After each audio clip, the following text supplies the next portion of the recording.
Hello, and welcome to the USC Roski School of Art and Design, or as we like to call ourselves, RAD.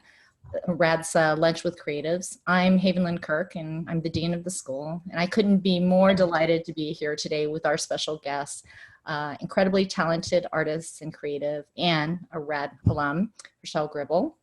So before we begin, I want to say a little something about the Lunch with Creative series. Lunch with Creative was designed as a conversational creative pause that highlights unscripted conversations with remarkable individuals and groups to discuss timely topics and ideas. And our hope with the series is by bringing these opportunities to meet individuals from our network that we will all participate in thinking how a creative life and practice can bring greater value to the larger community. For many of us, 2020 has been one of the most challenging moments in our lifetime. And in addition to these periods of separation and reflection, we've also been hit with natural catastrophes, social and political unrest, and injustices that still plague us decades later.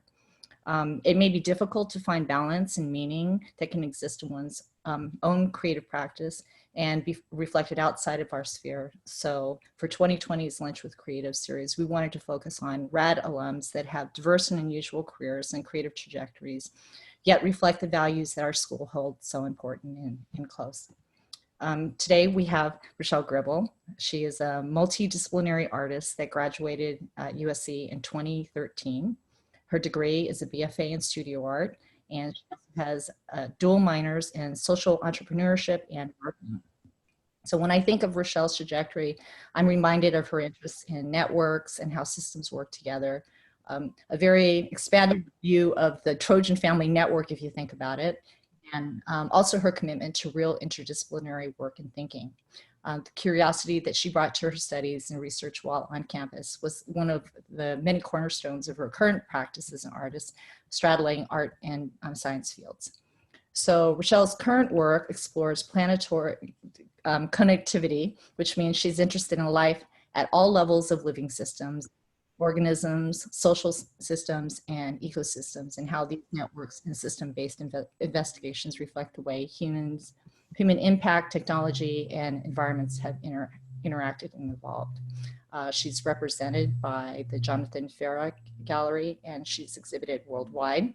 She's had solo exhibitions in Los Angeles, New York, Japan, as well as in the international orbit around Earth, etched on satellites and aboard rockets. Yes, that's right, in outer space. So in addition, she's been showcased in numerous art fairs, traveled the world to reflect on social and environmental changes across the globe. Her project, The Nomadic Artist, involved 16 artist residencies around the world. We could talk a little bit about that later. And these also included residencies such as the Arctic Circle Residency, Vermont Studio Center, and the Aogawa Factory, Kayla Fellowships, and many more. Richelle has presented work in a TEDx Truesdale talk entitled "What is the Role Within a Networked Society?" and has published in The Creators Project, The Atlantic, Artillery, Hyperallergenic, and Vice. She's a writer for the Kepler Space Institute, examining the arts and humanities in space, and is a planet ambassador at the Planet Lab, an Earth imaging satellite company devoted to using space to help life on Earth. She's a strong advocate for bridging science and art, and she's held collaborations across industries with exhibitions at rocket companies. It sounds so strange to say that, rocket companies, right? But rocket companies, right? Arboretums, biolaboratories, hospitals, airports, and outer space. So Richelle is also the founding director of Super Collider, an art and science and tech exhibition platform, and satellite initiative, and co-founder of Beyond Earth, an artist collective exploring frontiers of art and space. She is a curator and board member for Femibit. Sorry, I hope I said that. Yeah, it's okay. An art and technology festival celebrating women in video and new media, as well as co-coordinates Bite of Science, a monthly lecture series uniting artists and scientists in Los Angeles, California. Like Ray and Charles Eames' idea of the power of 10, Richelle's practice is turning inward with reflections of a rich internal world to the larger universe and the order of magnitude involving space and what lies beyond our planet. Richelle has brought most of those ideas to her own practice. So I'm so delighted to have her here today. And again, I just want to remind everyone about a little bit about the structure of our talk. During Richelle's talk, everyone will be muted. And when we get to the Q&A at the end, if you could first raise your hand either at the bottom of the screen or through the chat so we can call on you. And that way you can either unmute yourself or Jean will unmute you. And you can ask your question or make an observation. Again, like I said, the intent is this is an unscripted event. We would really like everyone to participate, if possible, ask questions. She's a very interesting person, obviously, and has such an unusual way of thinking about her own practice and you know, bringing these kinds of contributions to the world around us that we would really love for everyone to participate. So here's my first, I guess, my prompt to get you started, Richelle. So could you give us an overview of how you began on this very unusual path?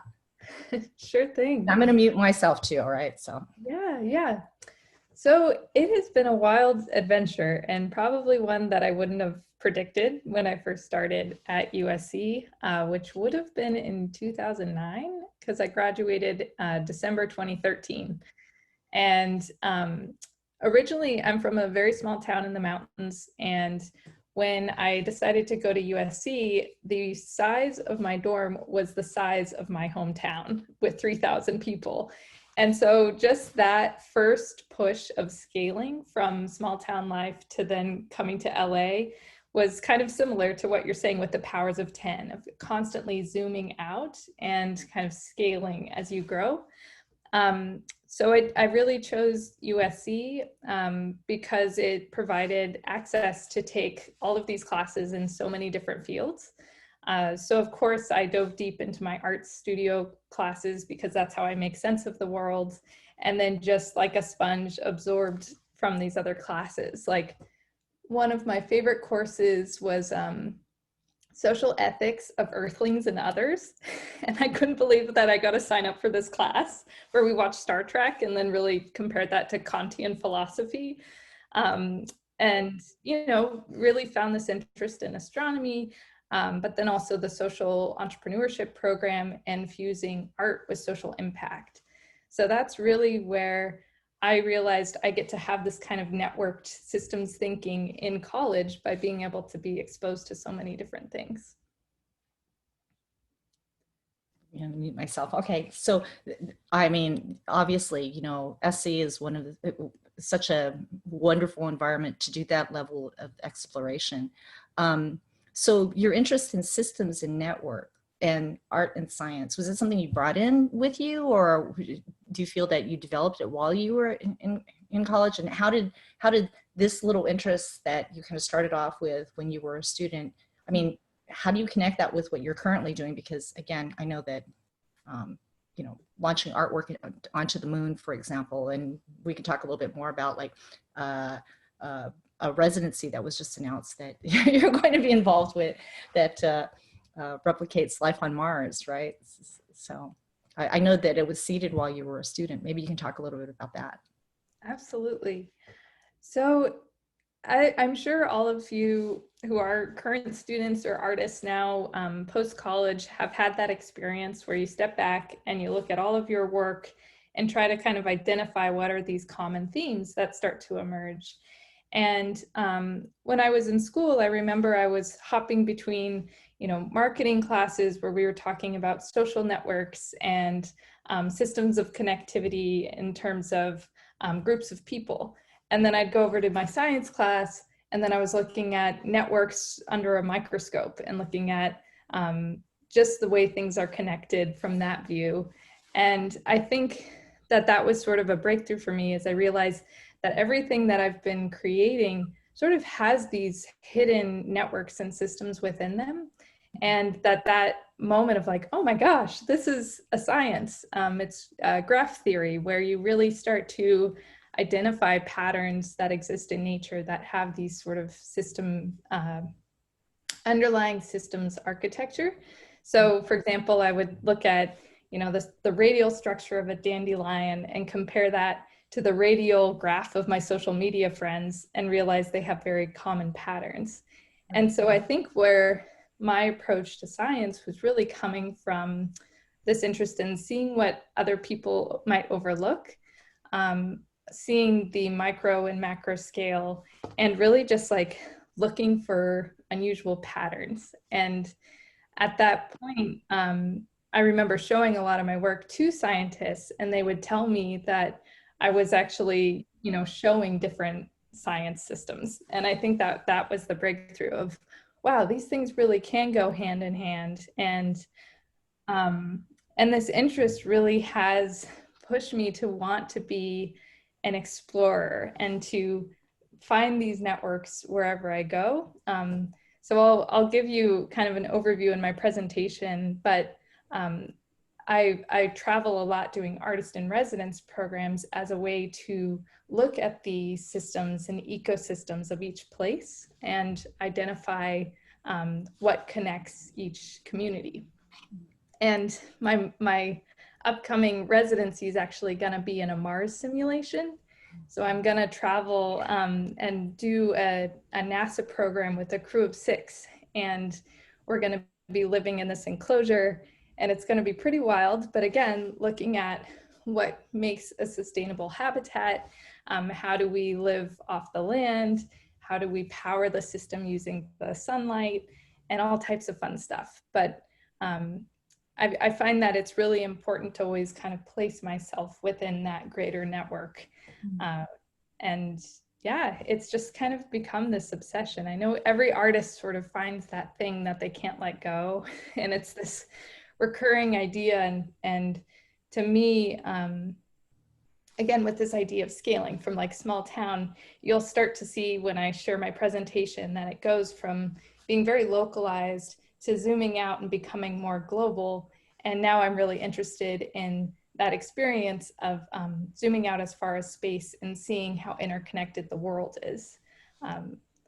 So that's like the ultimate network. That's great.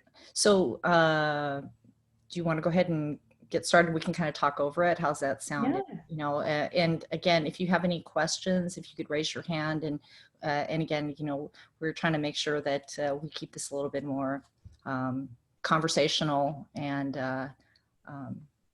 she has very interesting work, obviously. So whenever you're ready. All right. Sure thing. And when Haven and I spoke ahead of time, we talked about like an umbrella theme to my project and my practice.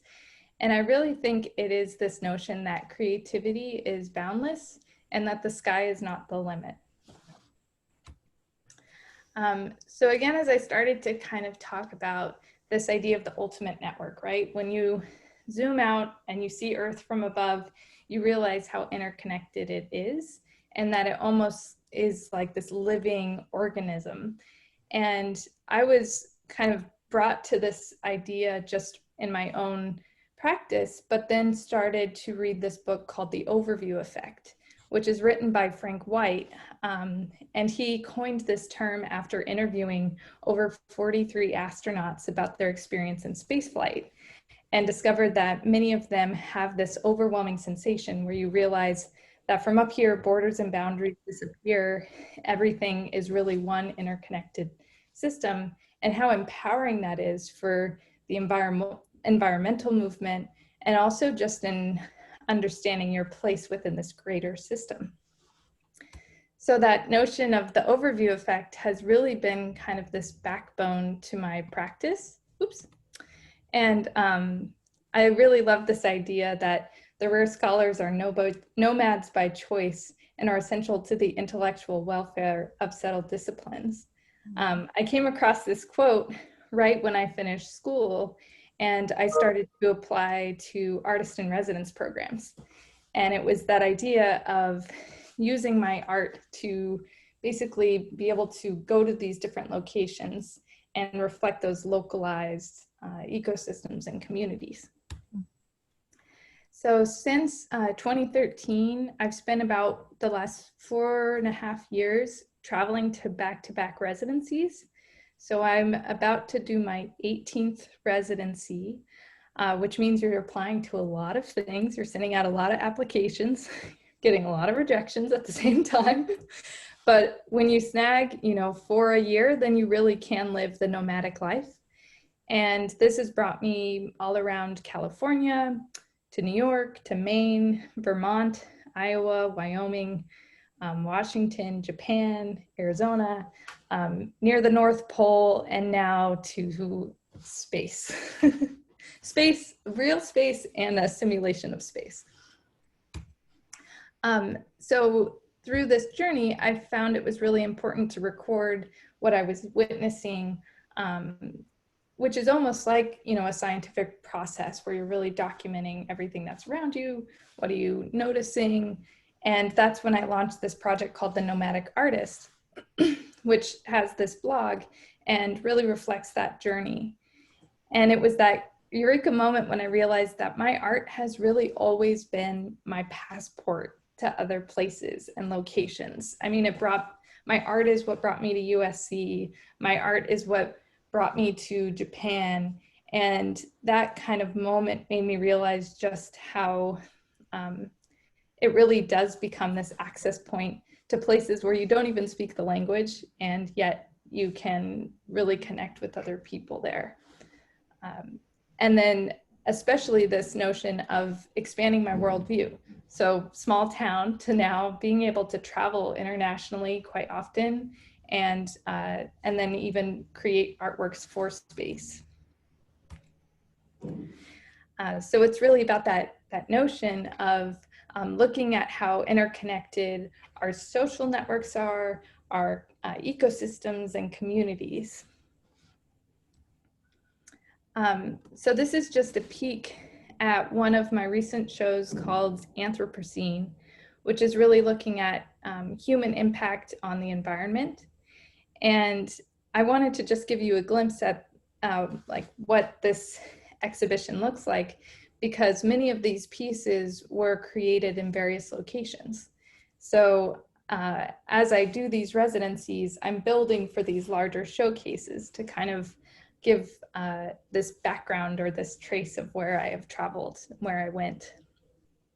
But yeah, some of the pieces are really looking at various organisms. Others are, responding to this notion of the web of life and how interconnected. Oops.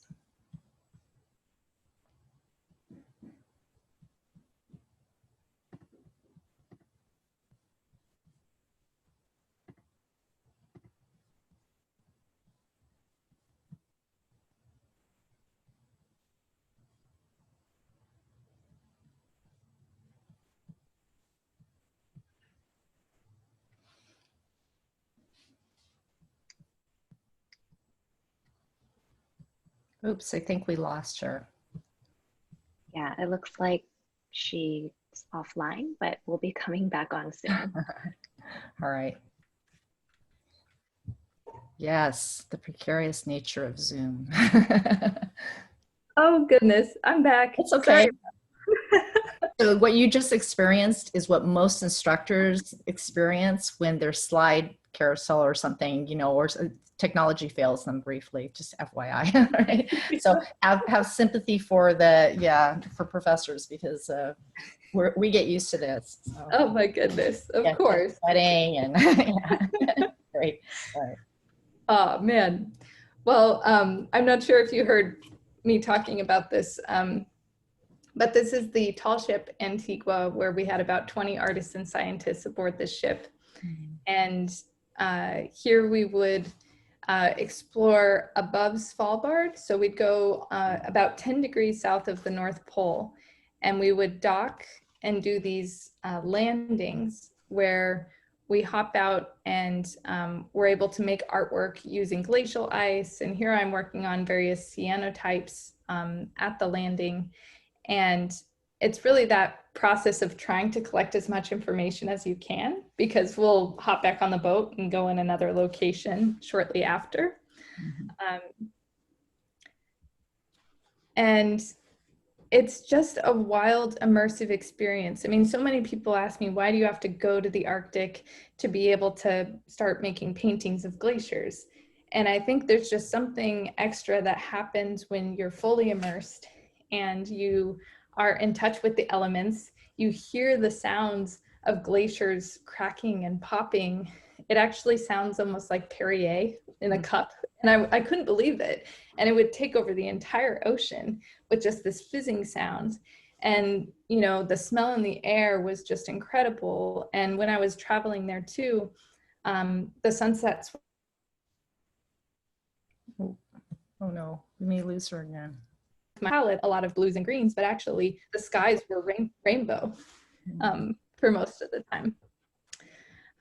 So yeah, again, this process of immersion really can help teach you so much about a place. And kind of relating back to the overview effect, flying in and seeing this place from above also was so inspiring. Just realizing, you know, this place actually exists, and it almost felt like landing in this alien world, so untouched by humanity.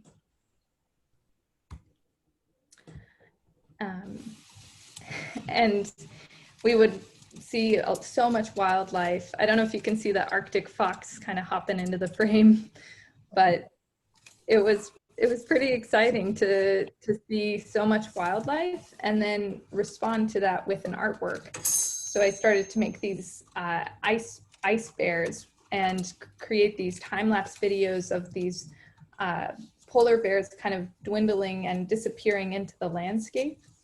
And that was really showing that, you know, most of the polar bear population is really being affected by ice melting, and then they can no longer catch their prey. Luckily, this polar bear was quite full. You can actually see this trail where he was standing. That's where he dragged a seal. I found that out later. So he was fed, which was great.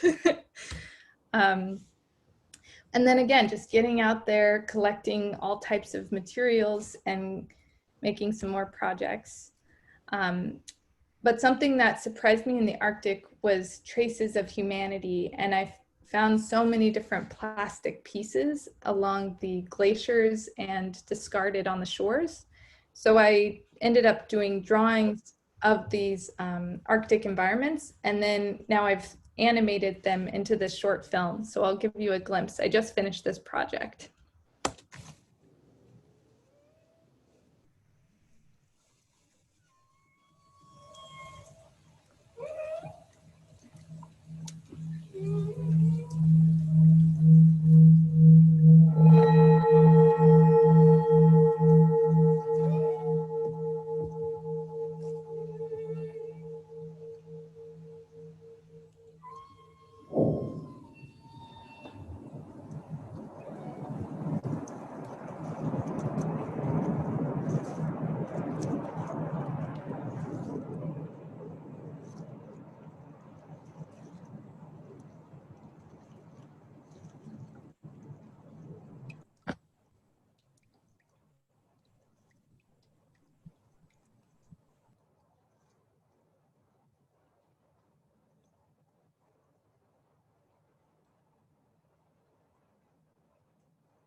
Right. So that's just kind of an example of everything that I saw in the environment. I tried to kind of recreate, and I took these plastics back from the Arctic, did landscape drawings on them, and then really tried to kind of recreate the sounds. So I did a lot of sound recording up there, so you could hear some of that crinkly ice melts and other things. So now I'll take you over to another residency called the Biosphere 2.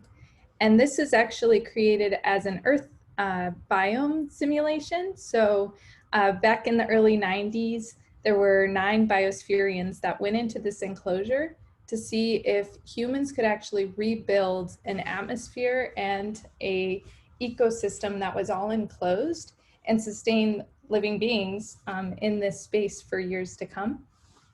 And so it includes the human habitat, it includes a rainforest biome, literally an ocean inside of the architecture. There's a desert area, a place where they're doing a lot of agriculture. And here I was the only artist in the grounds, and I got to just explore the biomes once the museum closed and make art in the Biosphere 2. And so this is an example of some of the biospherians as they ventured out into the enclosure. And they were actually in there for about 2 years. There were some projects that they discovered that were unexpected, where the cement was curing and actually pulling oxygen out of the room. So they all had to kind of get some outdoor oxygen placed into the system so they could stay alive. But it's these types of experiments where they're really trying to see what is our future off planet and how do we prepare for that. So I got to geek out and eat strawberries that were grown in a lunar pod, and also learn about some of the different research they were doing there. And then develop a painting responding to those interconnections between each of the biomes, because they're all really linked. And even the biospherians always comment about how connected they felt physically to the place and the way that the place responded to their presence. So this is an example just to give you a sense of scale of when I'd exhibit it. It's about 8 feet around. So then another program was at Planet Labs, which is actually a satellite company based in San Francisco. And so here I would hang out with mission control and have lunch with rocket scientists and learn about them as they were building these amazing satellites. So they're called Dove satellites. They're a type of CubeSat that goes into low Earth orbit and scans the planet. And so a lot of the Earth imagery that we have today comes from these scanned images. And I relate so much to this company because their mission is to use space to help life on Earth. And to me, I think that that's really where I want to align my own art practice, is to use space to help build that perspective of the overview effect and instill this sense of social responsibility in people to care more about their impact on Earth. So here I worked on kind of these modular paintings and then invited the employees to put them together, building their own visual connections into this like modular structure. So it was pretty fun to then work and engage with the community at Planet to build their own visual connections, linking ecosystems and technology and biology, all types of stuff. And then one of the benefits too is I got to use their satellite imagery to inspire projects and then display that next to some of the satellites in the space. So you can see kind of the reference imagery, and then I really wanted to build it out with very tactile human materials and things. So circuit board bits, Monopoly parts, all types of funky things. So this series is called Organized Chaos, and it's really interesting to see how oftentimes animals actually have a sense of direction and order in these larger migrations. Whereas if you see a crowd of people, everyone's moving in chaotic ways. So it's just kind of interesting to see what you can discover with zooming out. So then I headed over to Japan right afterwards and still had access to the satellite imagery. So here I actually wanted to map the current location in Japan and make a series of large pulp paintings using traditional kozo fiber in Japan to reflect that local ecosystem. So this is a bit of the process. You use metal and you kind of bend it and warp it and blend different colored paints.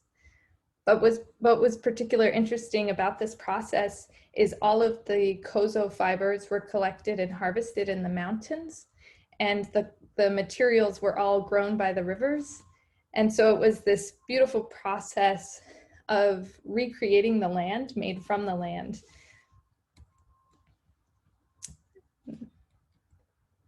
So this is a process. They have a giant vacuum table, so you can make really large format pieces, which is quite fun. And then you lay it out and flatten it on this board. So that's a bit of the glimpse of flattening out this paper, which leads to an exhibition. Other things, pulling from the environment, I started to collect cobwebs and then compare them to urban maps. And it was that idea that humans see themselves as being so separate from the web of life, but rather how can we instill this notion that we're a single strand in this connected web. So you'll see I'm always kind of playing with that motif of our web of life, and also alluding to like the World Wide Web and that invisible network that we're all hooked on, unless your Zoom dies when you're in the middle of a talk.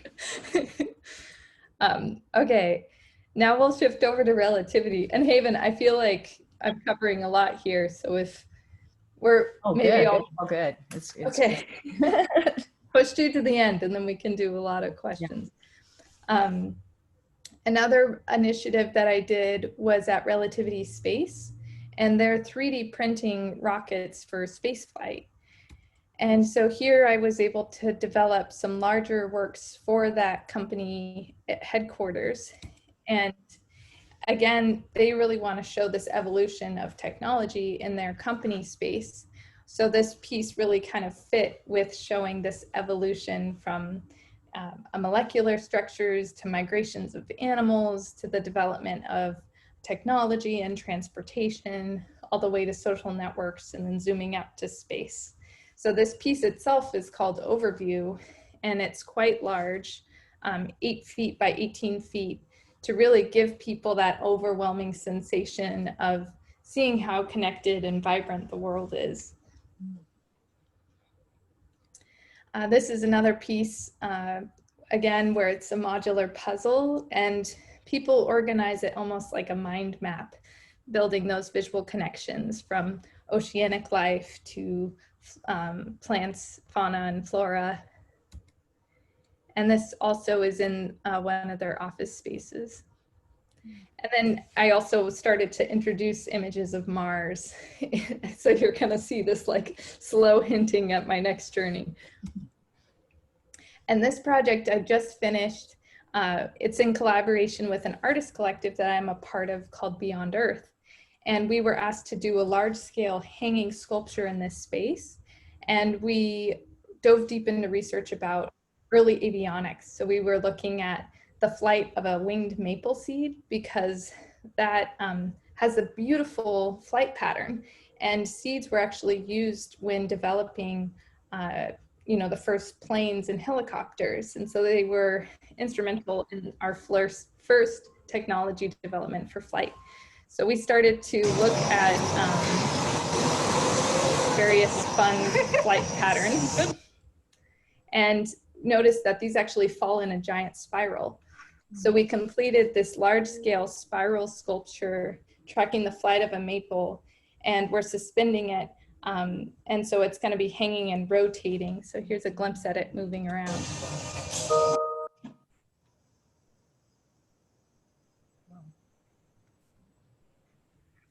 And one of the exciting things about this research is we learned that, in space, how would a seed fly? And so we're actually testing flight of the maple seed, both in like 0G environments, just to see how does it fly up and how does it fall. So kind of an interesting research project that relates to science. So now space. I'm gonna just jump in and talk a bit about a couple space projects that are coming up. So again, this interest in zooming out, seeing everything from above.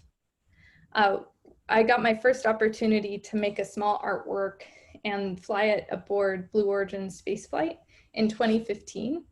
And to me, it was this moment that, wow, the sky is not the limit. You can actually have a message go up to space. And it even says in the certificate that it was in microgravity for 156.2 seconds. And just that moment really clicked to me that, yeah, what is your message to space? How do you record our humanity? And I found that, you know, something that connects all of us is our DNA. And then to have this crowd kind of building a ladder to the stars was really the idea behind this.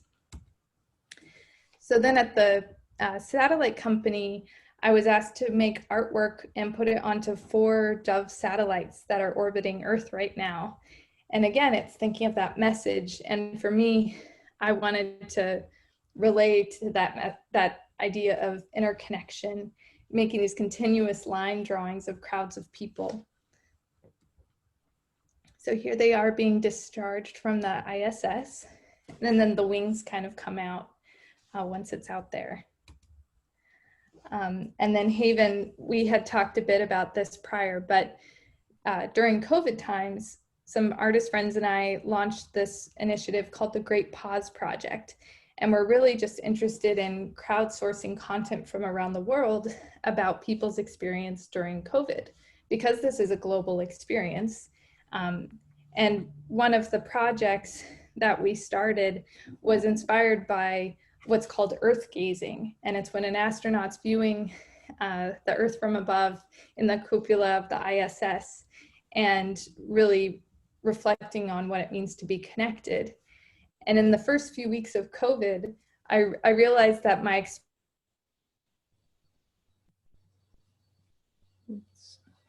because I was glass quarantining during lockdown and kind of looking out and reflecting on this idea that it's actually my responsibility to kind of isolate for the greater good, which is actually what astronauts do.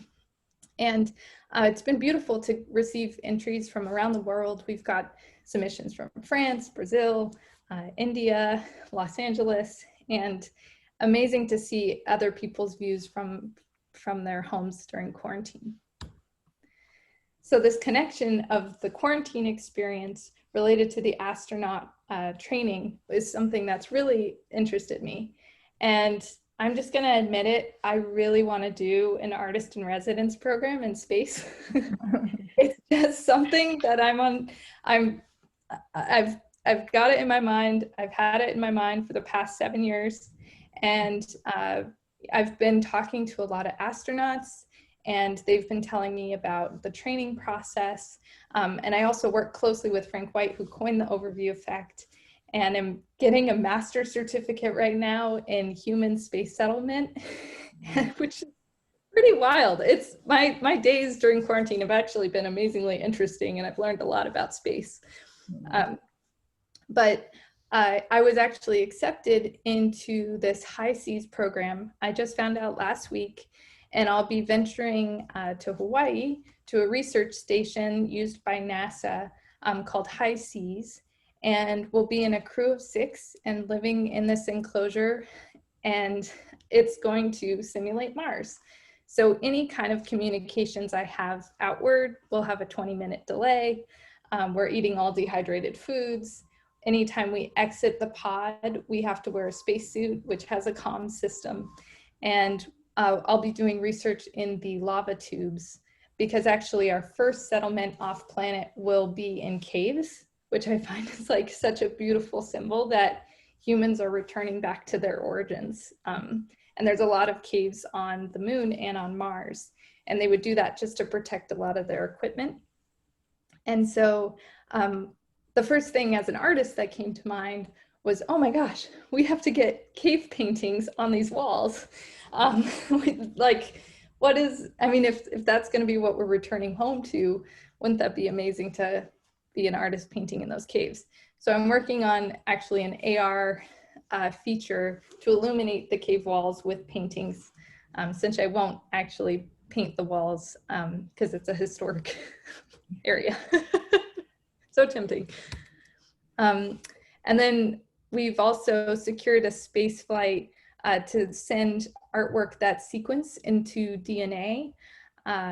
Basically, you take the zeros and ones of a JPEG image and sequence it to AGTC of DNA. And that is one of the largest storage devices in the world. You can load terabytes, hundreds of thousands of terabytes of information on a single strand of DNA. So we're creating this visual record of art to be flown aboard a lunar lander that'll launch in the next couple years. I also am working on another project right now for low Earth orbit that will be sent up early next year. So a lot of different space-bound projects. Whew, we covered a lot. Well, you've done a lot. You've done a lot since you've graduated too, right? So let me hop out of here. All right. Great. Okay. Oh my goodness, so many questions. I don't want to dominate everyone else's time. So let's see. I'll ask a couple of quick ones, and then we're going to turn it over to everyone here that's participating. So the Nomadic Artist Project, what was your most surprising discovery as you were going to all these residencies? That's a really good question. I think it was just, I realized what might be missed if I don't physically experience these places, and that's such an important thing that you can bring back to people as an artist. And I feel like artists have this capability to kind of be a messenger and show what other people can't see, or you know, notice the unheard. And I think that being able to collect all those different sound bits and materials and bring that back and share that with other people has been super rewarding. Plus, again, like the unexpected, when I was in the Arctic, I was bent over and I was making an art project, and then I saw a couple artists like walking pretty quickly past me, and I looked up and they were like, "We gotta go right now. There's a mom polar bear and her two cubs walking over to us." So we had to evacuate from a landing. And it's just those types of experiences that are so unreal and unbelievable, and then be able to kind of use that energy and put it into an artwork is really exciting. That's amazing. I can't even, I mean, I travel a lot, but yet the Arctic's, that's not some place I've been, and I can just imagine. And I love the description you had about just the sounds and the smell and everything, because, you know, I feel the same way about travel. You can't describe it. Cities smell different. The light is different. And when you live in you know, that kind of immersive environment, I mean, it really does change the way your creative mind works. And so, yeah, and that's a lot of residencies, by the way. So I also really like something that you said about you feel like it's like pulling a thread, because I use that metaphor all the time when I'm curious about something or when I'm doing research. Oftentimes you don't need to know what the next step is, because the step that you're taking is leading you to the next step, and it's leading you to the step after that, right? And you definitely have done quite a bit of that, and seeing how far it's taking you is it's pretty remarkable. So, but let me reflect on something that I think all of us kind of share, because we've all been in, like I said, this kind of isolation moment too, because of COVID. What were you surprised by when you know, in essence, what you were doing is you were putting this call to action to others to do your art making, your own making, right?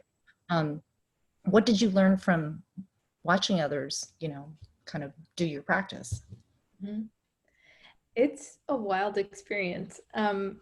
I mean, I will say, even with the Great Pause project, we've got like 3 different crowdsourced components. So we're inviting people to do written responses and basically these photo diaries, and then this view of their window. And it's just been beautiful to see how people interpret the prompts, and also how honest and candid everyone has been. I mean, some of the responses we've received in these surveys, I think it's becoming like very therapeutic for people to write, because people will tell us so much. And, you know, anything from, I'm in quarantine and experiencing domestic violence, what do I do? And then, you know, you have other stories of like, I lost my job, I'm having relationship issues. But then you also have the alternative, which is, oh my gosh, I'm loving gardening and I'm learning so much about my neighborhood, and oh my gosh, I finally have time to talk to family. And so there's these amazing stories that emerge. And again, I think like tapping into those common threads that everyone's kind of going through. And as astronauts have constantly mentioned during the time of COVID, Jessica Muir, she says that we're all in this together. And I think that those moments when you realize, oh, I'm not alone in my apartment, everyone's doing this, everyone's staring outside kind of bored, you know, it becomes this connective thread that's actually quite healing. And I think that, yeah, that's kind of bringing in another dimension to my own practice of providing moments of healing for people and having physical action stimulated from a project. Right. So I because I know so much about that project in particular, right? And I have to assume not everyone here knows about the project. It's still going on, right? You're still receiving feedback from others, but maybe you can talk about what ultimately is the outcome for this project. I'm giving away the punchline, but I'm going to give it to you to, to actually say, yeah. Sure. Well, if anyone wants to participate, just go to greatpauseproject.com, and you can participate in the 3 ways. And what we're really interested in doing is basically creating a history that's written by everyone. And you know, it's super confusing when you're experiencing history in the making. Like, everything that's happened this year has been so surreal. And we just start noticing that, you know, do we want this history told by certain dominant voices in society, or should this be revealed by global society, everyone's different experience? And we really found that it's important to show the candid moments and the commonalities between different nations that are experiencing a similar thing. And so what we're doing is compiling these responses and then using that process of sequencing some of the images and inventory into DNA to create a small time capsule of this time for citizens of the future. So that will also be flown to the moon in the coming years. And so again, it's looking at what's our story, but also how can we help other people vision a better future and learn from our mistakes. And yeah, that's really kind of what's been mobilizing the project. But perhaps one of the most interesting findings is one of our questions on the survey. We ask about people's, or how do people envision the future in 2050? And so many people have been completely overwhelmed by that question, and they don't know how to respond. And I think that's really been eye-opening, because I just think that we don't have the time or the great pause to be able to think about what the future looks like. And I was talking to someone recently that was telling me, she was kind of an older woman, and she was saying, like, by this time in my life, I thought cars would be flying. And it wasn't until that moment that I realized that if I wanted that future, I had to go make it happen. And I think that it's so easy to think that, you know, the future is going to be super high tech and flashy and there's going to be robots everywhere. But again, that's not going to happen unless we start to really create that physical practice now and starting to move in that direction. So that's what we're hoping, like this project can really start to open those questions of what does the future look like? Now things have slowed down, so we can think about it, and how to get that message to future citizens. That's great. All right. So let's go ahead and open it up, Jean, and let others speak to. Yeah, I saw Margaret's hand go up. So Margaret, I'll unmute you, and then Sarah next. Professor Emeritus, Margaret Lazari. Wonderful. There you go. I think I'm muted. Hi, Richelle. Hi, everyone. I'm so curious. How do you handle transitions? You must go from periods. I mean, you go from one environment to another, or you must go from incredibly stimulating environments to downtime, or how do you even handle periods of exhaustion and adrenaline rush? How do you handle transitions? Whoa, that is a cool question. Yeah, I think it's really just kind of forging ahead. It's so funny. The first thing I thought about when you asked me that is when I did the polar plunge in the Arctic. It was a moment when I was working on an art project and I looked up and then I just saw all these naked people running for the water. And I was like, oh no, it's happening. And so it was the crew, we were all running to take a dip.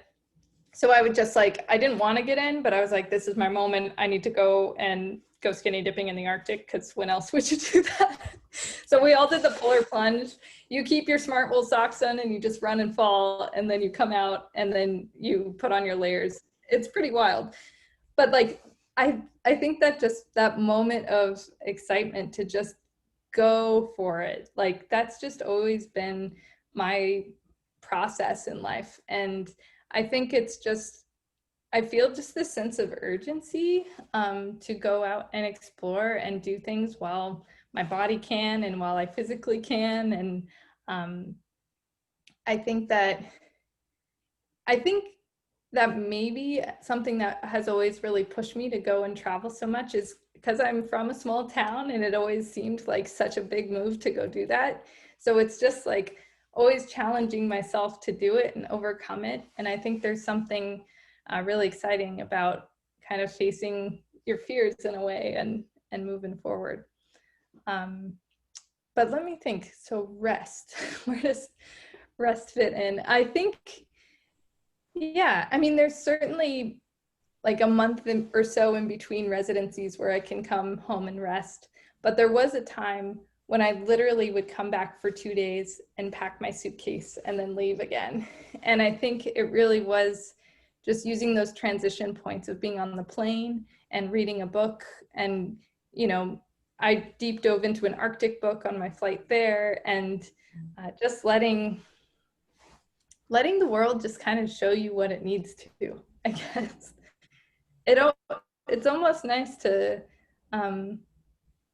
have that kind of adrenaline of moving forward, because a lot gets exposed in that process. It's like you're hypersensitive to it. I don't know if that answers it. No, thank you.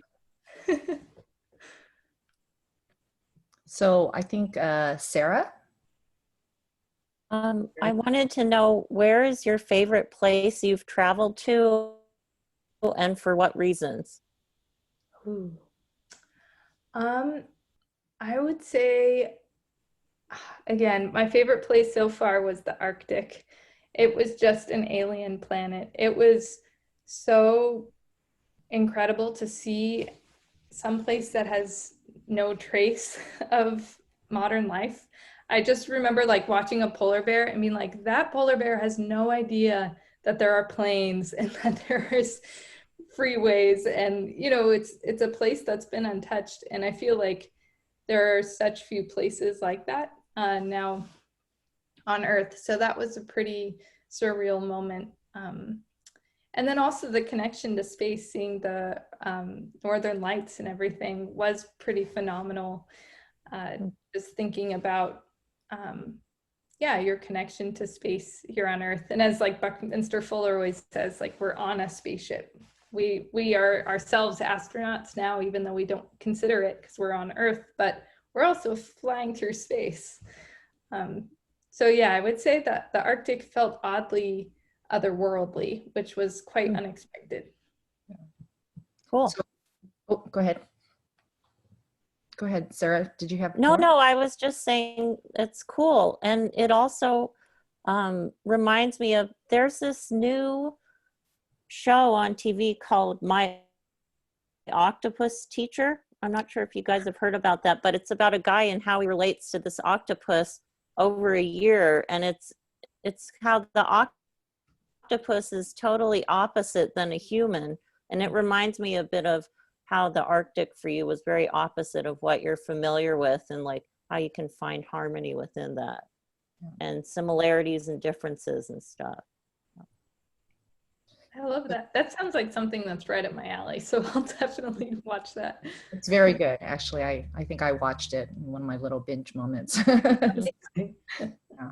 So we're almost at the top of the hour, but I just kind of want to end with one more question, because I know that you have And residents. Haven, sorry, Susie has her hand up too. Oh, well, let's let Susie ask a question, and then if everyone could just stay on for a few minutes, I have a couple of announcements I'd like to make before we close, and I promise that it will be worthwhile. All right, so Susie. Thank you. It was just a question about, it was a practical question. You mentioned at the beginning of the talk that you are on the cusp of a simulated experience with NASA, and I don't know how it is for you guys at the moment, but we're in Scotland and we're under tighter restrictions, and we're very we're very tightly revisiting lockdown. And I was trying to imagine how that will play out in a simulated, very small space with 6 of you under a post-COVID environment, and how COVID is impacting on a lot of what you've been doing in your residencies. That's a great question. And it was hard to decide, should I venture out there because of the travel restrictions? And it's actually quite interesting, because for the NASA research, they really are interested in the COVID experience and how that relates to quarantining, because especially with astronauts, if anything happens in that pod, they really do have to self-isolate, and it becomes a matter of life and death in that situation. But for the mission itself, all the crew members, there's 6 of us, we're all going to be quarantining 2 weeks prior to entering the habitat. And then in Hawaii, we give our daily updates about our current conditions. So they're going to be really closely monitoring all of us. And again, I'm curious to take that experience and relate it back to what's happening in the world. And it's also going to be strange. I'll be in the habitat during the elections, which is going to be kind of interesting. I'll have to find out through mission control who wins and vote ahead of time. Yeah, not that you would ever forget this election anyway in a hurry, but you really won't forget it now. Definitely. Thank you. Do we have any more questions? I don't want to cut anyone off, but I want to be conscious of everyone's time. Jean? Priya, do you want to ask? Yeah.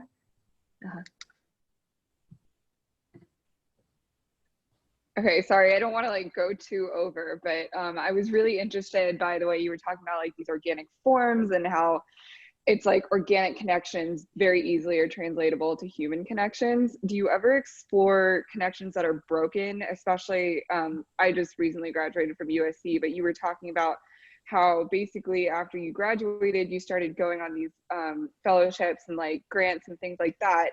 But every time you move to a new one, you need to break a connection, you need to break these ties. Does your art ever explore these broken ties and connections and how even the breaks create new ones? Oh, I love that. That's amazing. I think certainly with my puzzle projects, because when I show those, I often like to make them interactive. So you get to show what happens and how destabilized the system gets when there are puzzle pieces missing or taken out. And so that's really been a way of showing it. And then I also did a couple video pieces that was all about, glitch art and showing those disruptions and fragmentation in communications. But I think absolutely or another example is self-isolation during COVID, and how that is also another form of disconnection for connection. So it's this like really interesting push and pull of both that I think tells the story. Yeah, it would be impossible to show connectivity if I didn't look at the disparateness and that diffused linkages. Big time. Thank you. So, I realize the Zoom environment, how it's just not like when we were able to be together. And oftentimes, when we have these speaker series, I mean, there's always the audience members that stay afterwards to talk to the speaker. And so maybe what I'll do is I'm just going to go ahead and make a quick announcement. Anybody that would like to stay on a little longer, to Richelle, she'll stay on. We can stay on this meeting channel for a little bit longer. Right. So just a couple of things, because in case you have to go, and as I said, want to make sure this is, that I'm able to say this. We have a really cool call to action to design unique Zoom vote backgrounds. It's the link is actually located on the roski.usc.edu site. There's templates. If you don't know how to do something like this, and you don't have to do it digitally, you literally can make it by hand, photograph it with your cell phone, right? Pop it in the template and send it back to us. Just make sure you sign the release form, so you've given us permission to allow others to use your vote Zoom background as we're on the countdown right now to the elections. That's one announcement I'd like to make. And again, join us, come make some things with us. That's what the art school is always about, right? And the other announcement that I want to make is about the next Lunch with Creative. It is another alum, again, very different. Haley Francis, who is a curator with the Smithsonian. She's going to be joining us on October 23rd, a little different type of talk. But also will be, incredibly engaging, super smart person, very creative, has taken a different kind of trajectory with her art career. But again, we welcome everyone. The events are free. Again, they are intended to be more conversational. So come and meet Haley and join us for lunch. All right. So again, if you'd like to stay on, I'll say goodbye if you're leaving now. And if you have further questions, as I said, Richelle and I will stay on for a bit longer until everyone's had a chance to either speak to her or ask any questions that you may have, because she does have a very interesting practice. And so thank you all for coming today and joining us for lunch.